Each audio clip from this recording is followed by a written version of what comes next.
Welcome student. मैंने पिछले video में 15 क्वेश्चन तक बताया था ऑब्जेक्टिव टाइप के। ये थर्ड सेमेस्टर फिर से मैं बता रही हूँ आप लोगों को। ये थर्ड सेमेस्टर वाले स्टूडेंट के लिए है और जिनका होम साइंस मेजर और माइनर है उनके लिए है ये वीडियो, क्योंकि उनके लिए मैं उनका सिलेबस से ये टॉपिक बता रही हूँ, क्वेश्चन बता रही हूँ, एक्सरसाइज, जिसे आप लोग अच्छे से समझिए। तो इसमें 16 नंबर पे हम लोग चलते हैं। ग्रंथियों के उपकला के संबंध में निम्नलिखित में से कौन सा सत्य नहीं है? तो इसका आंसर क्या हो जाएगा? स्त्राव केवल कोशिकाओं के समूह द्वारा किया जाता है, ये गलत है। बोल रहा सत्य नहीं है, तो ये सत्य नहीं है, बाकी सब सत्य है। थोड़ा ध्यान से 2 बार 3 बार पढ़िएगा तब समझ में आएगा। नेक्स्ट क्वेश्चन है, कोशिकाओं का समूह जो संरचना एवं कार्य में समान होता है डैश में संरचित होता है। किसमें संरचित होता है? ऊतक में। ऊतक यानी टिश्यूज में।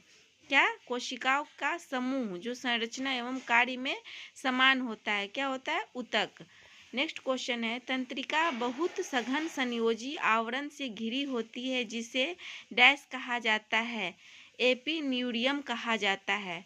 तंत्रिका जो है बहुत ही सघन घनी संयोजी आवरण से घिरी होती है, उसे क्या कहा जाता है? एपिन्यूरियम कहा जाता है।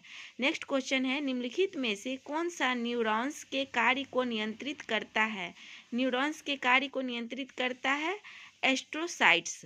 एस्ट्रोसाइट्स किसको? न्यूरॉन्स के कार्य को नियंत्रित करता है, एस्ट्रोसाइट्स। नेक्स्ट है, निम्नलिखित में से कौन सा रोगजनकों को नष्ट करता है? रोगजनक को क्या क्या नष्ट करता है? माइक्रोग्लिया कोशिकाएं। माइक्रोग्लिया कोशिकाएं नष्ट करता है रोगजनकों को। नेक्स्ट क्वेश्चन है, अधिकांश रक्तोत्पादक ऊतक डैश ऊतक में पाए जाते हैं। किस में पाए जाते हैं? अस्थि में। अस्थि यानी कि बोन्स, हड्डियों में क्या पाए जाते हैं? अधिकांश रक्तोत्पादक ऊतक पाए जाते हैं। नेक्स्ट है, निम्नलिखित में से कौन सा एक प्रकार का स्त्रीकृत सल की उपकला है जिसमें केरोटीन की कमी होती है? केरोटीन की कमी किस में होती है?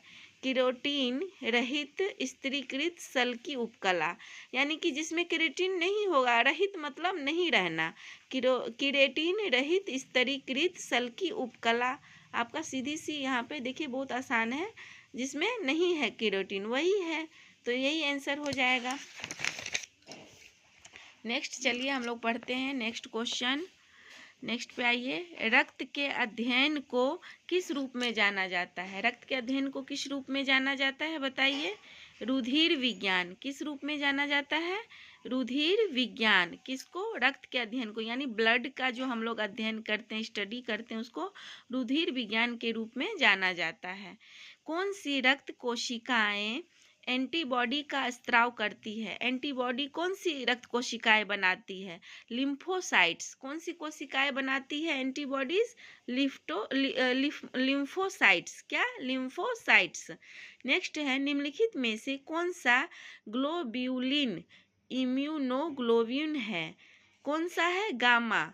गामा को हम लोग क्या कहते हैं? Globulin immunoglobulin. ठीक है, ग्लोब्यूलिन और इम्यूनोग्लोब्यूलिन किसको कहते हैं? गामा को कहते हैं। नेक्स्ट है, बेसोफिल का केंद्रक डैश होता है। बेसोफिल का केंद्रक एस आकृति। एस आकृति का जो केंद्रक होता है वो बेसोफिल का केंद्रक एस आकृति का होता है। रक्त के थक्के के लिए आवश्यक विटामिन है। तो रक्त के थक्के के लिए न्यूट्रिशन साइंस में भी हम लोग पढ़े हुए हैं विटामिन के। अगर विटामिन के की कमी हो जाएगी आपके बॉडी में तो आपका रक्त का थक्का नहीं जमेगा। जैसे आपको चोट लग गई तो आपका रक्त कंटिन्यू बहता रहेगा, और अगर विटामिन के भरपूर मात्रा में है तो रक्त थक्का बन जाता है, जिससे कि रक्त बहना कम हो जाता है। नेक्स्ट क्वेश्चन है, रक्त वाहिकाओं के अंदर रक्त का थक्का जमने से क्या रोकता है? हेपेरिन। अगर रक्त वाहिकाओं के अंदर रक्त का थप्पा जम जाता है तो इससे क्या होता है? हेपेरिन नहीं होता है। तो मोनोसाइट को, नेक्स्ट क्वेश्चन है, मोनोसाइट को डैश के रूप में जाना जाता है। मोनोसाइट को फैगोसाइट के रूप में जाना जाता है। किसके रूप में? फैगोसाइट के रूप में जाना जाता है। WBC के निर्माण को डैश के रूप में जाना जाता है। ल्यूकोपोएसिस के रूप में WBC को क्या कहते हैं? White blood cell. इसका फुल फॉर्म क्या है? वाइट ब्लड सेल, यानी सफ़ेद रक्त कोशिकाएं इसको कहा जाता है। पुरुषों में सामान्य हीमोग्लोबिन का स्तर, देखिए यहाँ पे पूछ रहा है पुरुषों में सामान्य हीमोग्लोबिन का स्तर क्या होना चाहिए? 14 से 17 ग्राम पर 100 मिली। कितना होना चाहिए? पर 100 मिली, मतलब अगर आपके ब्लड का जांच हो रहा है तो जैसे 100 मिली में कम से कम 14 से 17 ग्राम हीमोग्लोबिन जरूर होना चाहिए।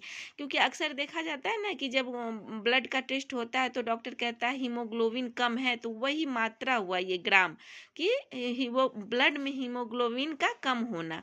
तो कितना होना चाहिए एक सामान्य पुरुष में? 14 से 17 ग्राम कितना? पर 100 मिली पे होना चाहिए। और महिलाओं में कितना होना चाहिए? 12 से 15 ग्राम पर 100 मिली पे। पर 100 मिली के टेस्ट पे अगर 12 से 15 ग्राम नहीं है, उससे कम है, तो हीमोग्लोबिन कम माना जाता है रक्त में। नेक्स्ट है, वयस्क हीमोग्लोबिन के प्रत्येक अणु में डैश होते हैं। क्या होते हैं? 4 ग्लोबिन श्रृंखला होता है। कितना? 4 ग्लोबिन श्रृंखला। नेक्स्ट क्वेश्चन है, निम्नलिखित में से कौन सा रक्त स्कंदन कारक इंट्रावीनस है? कौन सा है? कैल्शियम है। क्या है? कैल्शियम इंट्रावीनस कारक है। नेक्स्ट क्वेश्चन है, प्रकार ए रक्त वर्ग में डैश के लिए एंटीबॉडी होते हैं। यानी कि ए ब्लड ग्रुप जो है उसमें किसके लिए? प्रोटीन बी, यहाँ देखिए प्रोटीन बी के लिए एंटीबॉडी होते हैं। प्रोटीन बी के लिए एंटीबॉडी होते हैं। तो ये 35 क्वेश्चन इकाई 1 का सिर्फ था, ऑब्जेक्टिव का। तो ऑब्जेक्टिव मैंने इकाई 1 का टोटल बता दिया है आप लोगों को। अब आप लोगों का काम है इसको रिवाइज करना, अच्छे से समझना। जब तक नहीं पढ़ेंगे, मेहनत नहीं करेंगे, तब तक आप आगे नहीं बढ़ सकते हैं। तो कृपया आप लोग मेहनत ज़रूर करें पढ़ाई में। Thank you so much.